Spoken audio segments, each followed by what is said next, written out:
Our News is brought to you by Alive. Tonight on Our News, a fire shuts down portions of Bay Street.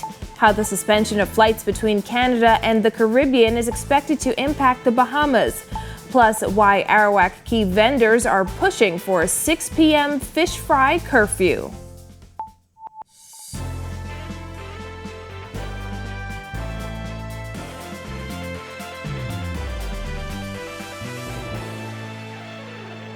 Welcome to Our News and thanks for joining us. I'm Christina Dragovich.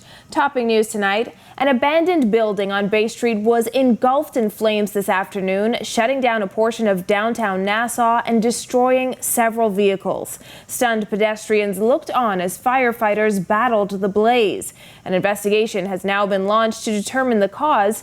Bethany McDermott has the details. Firefighters were busy this afternoon extinguishing a blaze that destroyed an abandoned building in downtown Nassau. Police were on the scene and provided these details.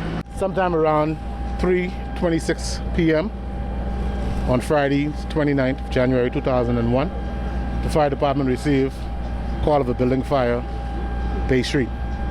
As a result of this call, the fire department responded with 3 fire appliances, 8 officers, where we met a 2-story stone structure engulfed with flame. The fire was attacked, controlled, and later extinguished, resulting in damages to that building only. When Our News arrived on the scene, smoke blanketed parts of Bay Street. Police partially blocked off the areas as firefighters worked to extinguish the blaze. Despite initial reports from police, officers on the scene could not confirm that human remains were found inside the building. While no one appeared to be injured, the blaze roasted these vehicles that were parked against the building. One of them belonged to Scotiabank employee Marcia Gibson. I was nervous at first because I was trying to get a co-worker to come and get a car for me. And we ran down the street and couldn't get any further, but you know, it's a material thing, so I'm okay for now. Gilbert Morris also discovered that his vehicle had been damaged. He expressed concern over the number of abandoned buildings in the downtown area. It seems that the heat melted the headlamps, and there's some cracking in the bumper as well. I think these are dangers in a small capital city like this. To have buildings like this just lying around is a danger and a hazard to the public. As pedestrians and motorists looked on in shock, workers from Enca Construction and Development pitched in to assist firefighters. We were in the port. My captain, this is our tugboat, RL. My captain called me to say that he saw a smoke here. So I instructed our guys to come directly to here to give a try. Actually, we didn't know that the hose will be enough or not. So I instructed my guys, we didn't test it, to come here. So just they directly approached to the quay wall, and it worked. Police have launched an investigation to determine the cause of the fire. Reporting for Our News, I'm Bethany McDermott. In other news, Canada further tightening travel measures today, canceling flights into the Caribbean. The country also planning to roll out mandatory PCR testing upon arrival in Canada. Travelers will then have to wait up to 3 days for their results at an approved hotel. It follows new travel requirements announced by the United States. The tourism minister calling this move concerning. Giorgio Bain reports. Canada's major airlines, including Air Canada and WestJet, will cancel all flights into Caribbean destinations as of next week until April 30th, according to an announcement made today by Canadian Prime Minister Justin Trudeau. The government and Canada's main airlines have agreed to suspend service to sun destinations right away. Air Canada, WestJet, Sunwing, and Air Transat are cancelling air service to all Caribbean destinations and Mexico starting this Sunday. 7% of foreign visitors to the Bahamas come from Canada. However, with new strict travel measures, Tourism Minister Dionisio de Aguilar fears that travel will come to a complete stop, something he called concerning. What we found is that in Canada and in Europe, those countries have been a lot harsher, requiring PCR tests to enter, requiring mandatory quarantine upon return. And as a result, travel, which was relatively small beforehand, has now trickled almost to a stop. This is most concerning for Bahamians, most concerning for my constituents in Freetown. This latest development comes days after the CDC announced that travelers must present a negative COVID-19 test before entering the United States, which will also require those persons to quarantine. Despite this additional blow to the country's tourism industry, D'Aguilar says he is relieved that there will be no federal quarantine requirement for persons traveling into the U.S. as previously thought. On the 26th of January, the United States implemented the requirement that everybody to have a COVID test, PCR or antigen, before they return to the United States. And there was talk, as put forward by President Biden, that there could be a possibility of a mandatory quarantine upon return to the United States. But we've now been advised that that is not going to be the case. It's going to be a recommendation. According to D'Aguilar, it is his hope that mandatory testing will be less of a deterrent for persons traveling from the United States, adding that there is hope that visitors will continue to come to the Bahamas. So we are relieved that quarantine into the United States is now not going to materialize, but the testing requirement still remains in effect. And as with any impediment to travel, that unto itself is impactful, but certainly not as impactful as the quarantine. Reporting for R News, I'm Georgia O'Bain. Weeks after a patron gaming tax was expected to take effect, businessman Craig Flowers is speaking out on why he's against that tax, the lack of respect for numbers bosses, and the future of FML Group of companies. He also shed light on how the web shop got its start in tonight's edition of A Closer Look with Vonique Toot. It all started in 1994 with one customer and $2 bills. Pilot Craig Flowers was back home from the Middle East and running a laundromat when a frequent customer came in and vented about never being able to collect her winnings from a local numbers man. Take your $1, $2, give it to Naomi, my cashier here, and if you win, I'll pay you. Word quickly spread, and what began as a way to help out one customer quickly blossomed into a burgeoning business that shocked even its owner. And one day I went behind the counter at the wash house and I saw this big bag of money. I said, what is this for? So Naomi said, that's the bag with the money that the people comes to leave, and when they win, I pay them out of it. And it was over $3,000 to $4,000. Flowers went on to open up gaming businesses throughout the country, Turks and Caicos, Haiti, and Bermuda. The local gaming industry has also exploded into a multi-million-dollar business. However, Flowers says challenges remain. I still have the same concern for the patrons and employees. They're the two entities in the gaming industry that has always been left behind and never ever spoken to or of. And there seemed to be very little of any representation on their behalf when decisions are being made in the industry. The government doesn't seem to care how many people would have lost their jobs, or doesn't seem to care whether or not the patrons being provided the best protection by the government for their venture into these games. It was, in my opinion, being generated from a monetary gain for the government. Flowers has also taken issue with a patron tax, which will tax gaming patrons' winnings. If we don't have their backs, if we're not prepared to fight for them, then dog eat our lunch. And that's the reason why I believe that we have an obligation to fight or to argue or to put up a respectful representation as to why this winning tax should not be implemented on the customers. And if the government so chooses to raise revenue, have that conversation with us. Right. If that conversation is had with us and they give us a number, I would like to have $10 every month in addition to what I'm receiving now, Mr. Flowers and the likes. Let us sit down and we can find this $10 for you. As of this month, winnings up to $1,000 were expected to be taxed 5%. Anything higher would be taxed 7.5%. However, Flowers said government's plan hit a snag, delaying the new tax. The way the Act speaks to winnings, it doesn't define the bet that was made, and the bet that was made is not a part of your winnings.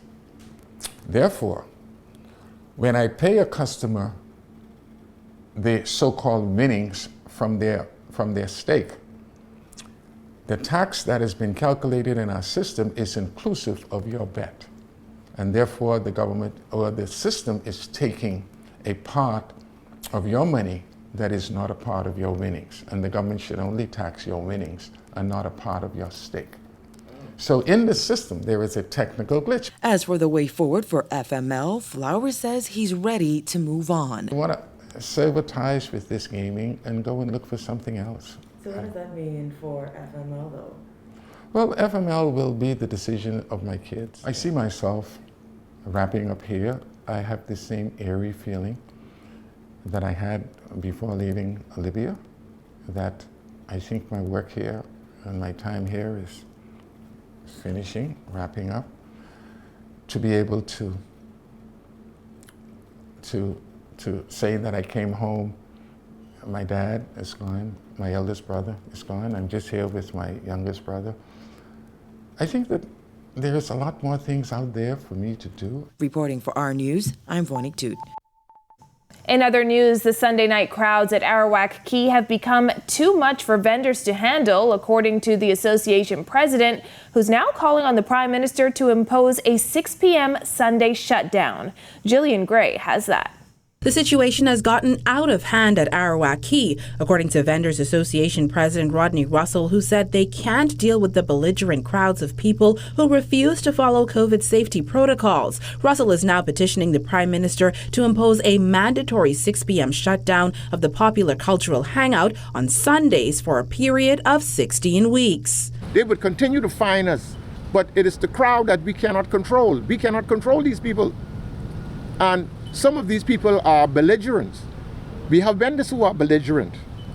We just cannot only concentrate on making money. The 16-week curfew on Sundays will help control the large crowds, according to Russell. Though police officers and COVID ambassadors are on site on Sundays, Russell says they're often overwhelmed. We are begging because the police cannot even handle this. And we don't want Arawak Cay to be a police state, nor do we want Arawak Cay to appear as a lawless group of persons. We are not lawless. This is why we are asking, before the government decide to close us down completely. The vendor's president said he understands the plight of some merchants who oppose the 6 p.m. curfew, as many of them are still reeling from last year's closure and can't afford another. Every business in Arawak Cay are not going to go along with the program. They only want to make money. They don't care about you.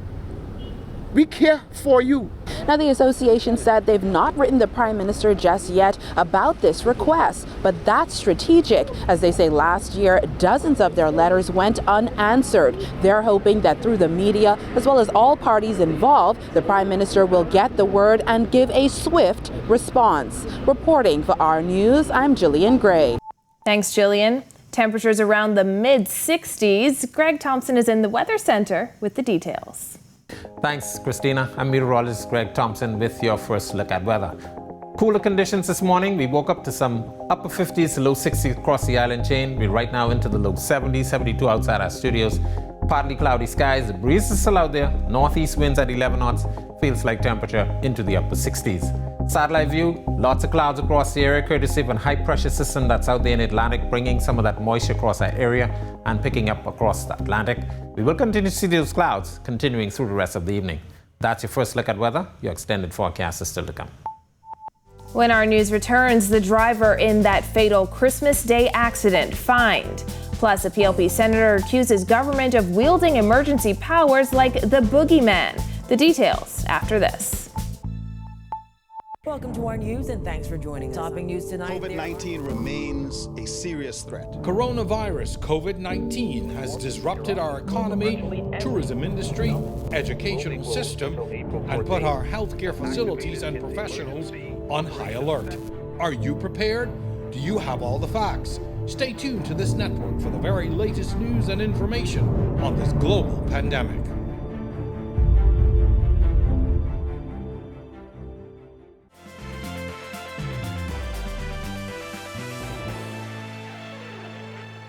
The The man accused of causing a Christmas Day crash that killed a married couple was yesterday fined $250 for driving without third-party insurance. 32-year-old Alexander Butler will spend 8 weeks in prison if he doesn't pay the money. Butler was granted $12,000 bail with 2 suretors on the charges of killing in the course of dangerous driving. As a condition of bail, Butler has to report to the Wolf Road Police Station until the conclusion of his trial, which is set to begin on September 21st. Butler had no insurance for his Honda Accord when he crashed into the Nissan March that Brent Johnson and his wife were traveling in. And more than a year after the United States Embassy in Nassau broke ground on its new state-of-the-art facility, the project is about 33% complete. However, construction on the $300 million project is 5 months behind schedule, thanks to the COVID-19 pandemic. Jasmine Brown reports.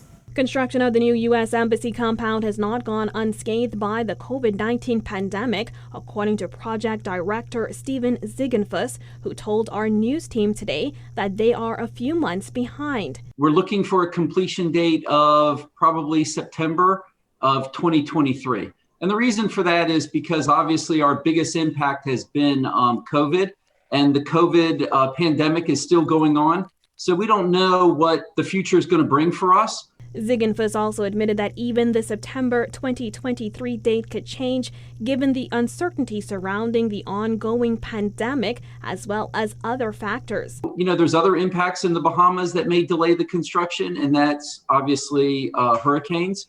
So we have 2 more hurricane seasons to go through between now and then. The 5-acre site is located at the junction of East and Shirley Streets. The project is pegged at just over $300 million and will include an office building for the ambassador and staff, as well as state-of-the-art security features, among other features. Ziegenfuss says Bahamians make up roughly 30% of the workforce on the site. However, he said that is expected to increase slightly as the project progresses. The contract is being held by Cadell Construction International. They do a lot of work for the Department of State worldwide, and they have an international team that builds these embassies around the world. They take advantage of experience from other projects, and they move those people to other projects. So right now they have about 200 people from the countries of Turkey and India. There's about 80 Bahamians currently. And that number should grow probably to a little bit over 100. Ziegenfuss added that Bahamians could also get an opportunity for future employment with the developers internationally. During the groundbreaking ceremony in 2019, Prime Minister Dr. Hewitt Minnis hailed the new embassy as part of the wider redevelopment of downtown Nassau. Reporting for our news, I'm Jasmine Brown.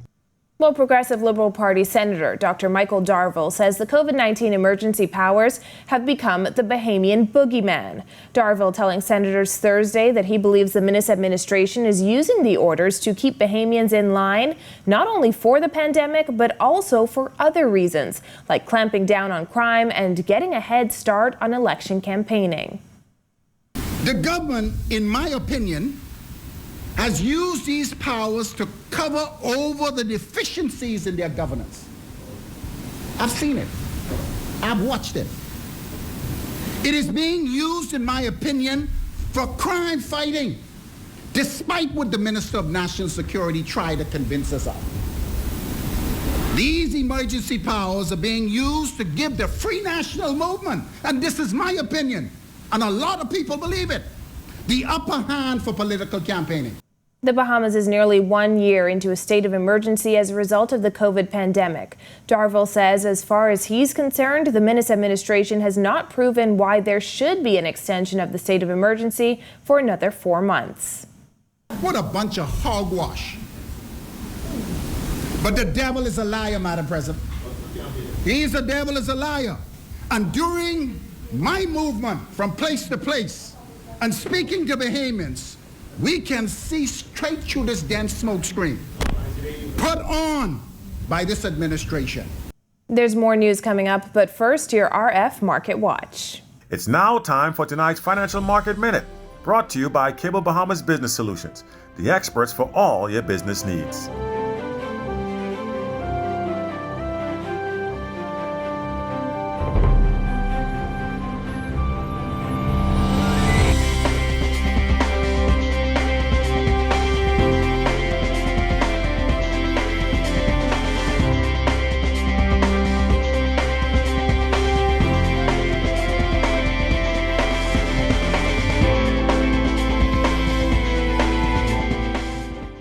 This has been your Financial Market Minute.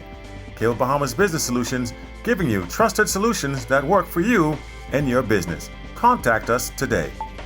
Still to come, Junkanoo Farms hits the California weed market, plus the latest in sports. Stay with us. Welcome to our news and thanks for joining us. Topping news tonight. COVID-19 remains a serious threat. Coronavirus COVID-19 has disrupted our economy, tourism industry, educational system, and put our healthcare facilities and professionals on high alert. Are you prepared? Do you have all the facts? Stay tuned to this network for the very latest news and information on this global pandemic.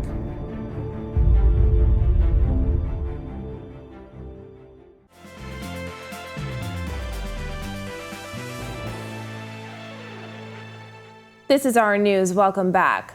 1 year after he opened a dispensary on the west coast of the United States, a Bahamian businessman is preparing to launch his own line of cannabis products, and its name may sound familiar. Kyle Joaquin has more.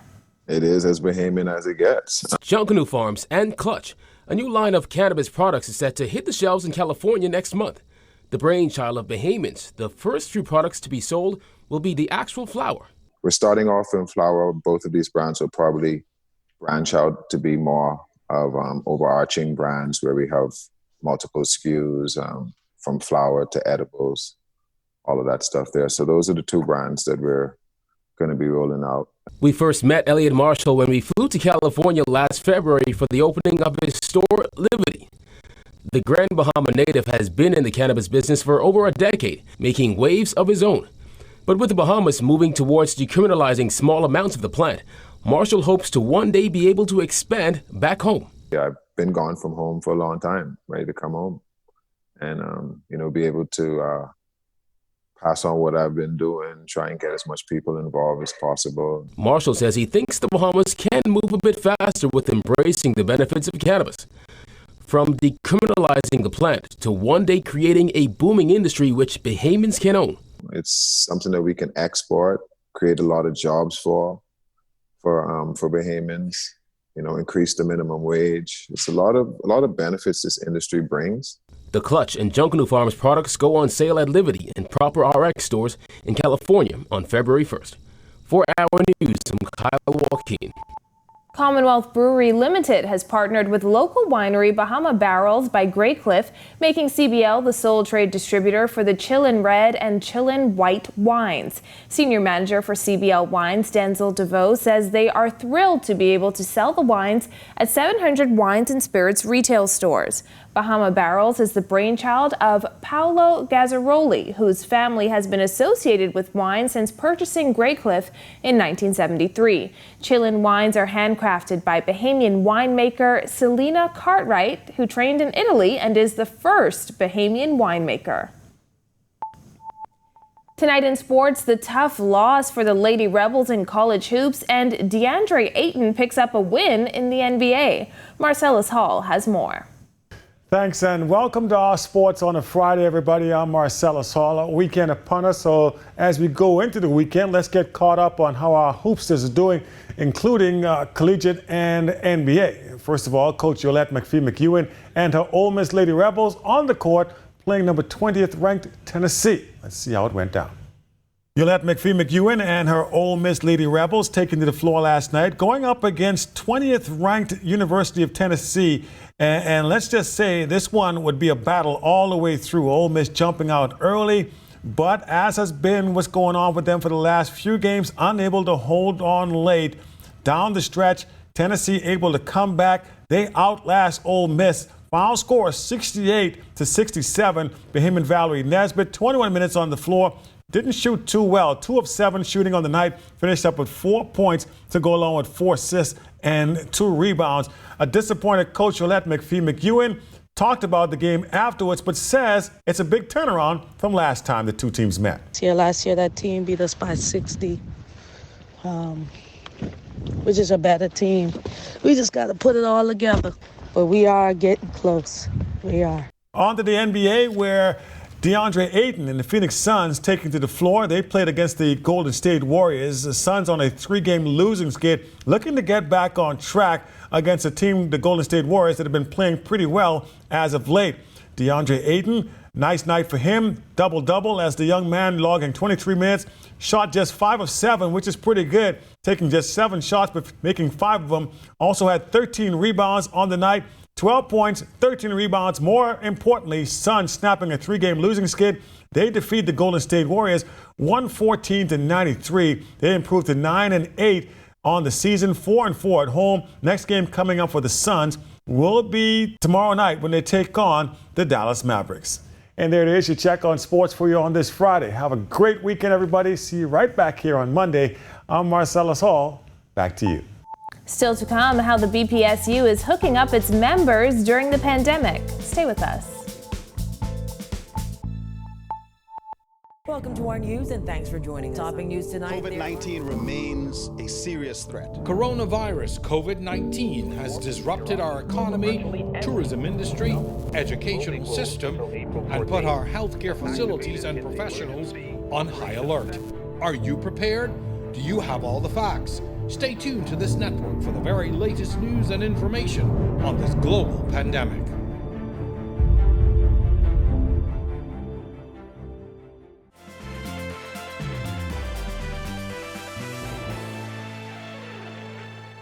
Welcome back to our news. Cool temperatures heading into the weekend. Greg Thompson is back with our extended weather forecast.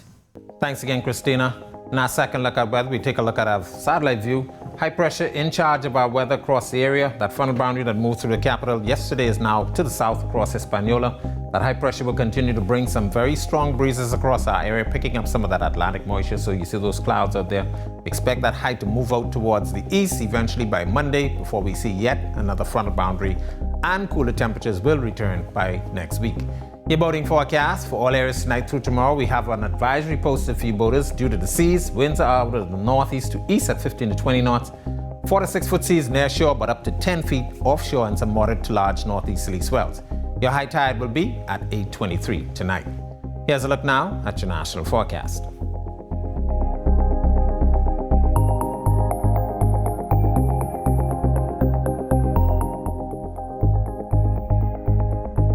Now look at your extended forecast through Wednesday.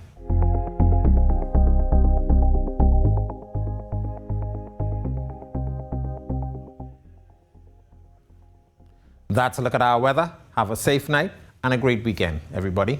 Christina? Thanks, Greg. Well, all week long, civil servants took advantage of major discounts on health and beauty products, courtesy of the Bahamas Public Services Union and Commonwealth Drugs and Medical Supplies. An expo at Union headquarters gave workers the chance to save on popular items. We are just offering a lot of supplies, services, products, just for the health and wellness of every Bahamian, especially the government, civil servants, as well as the general public. Today we have Black Opal, that's one of the very popular brands here. We have ORS, we have Financial One that's offering loans to government employees.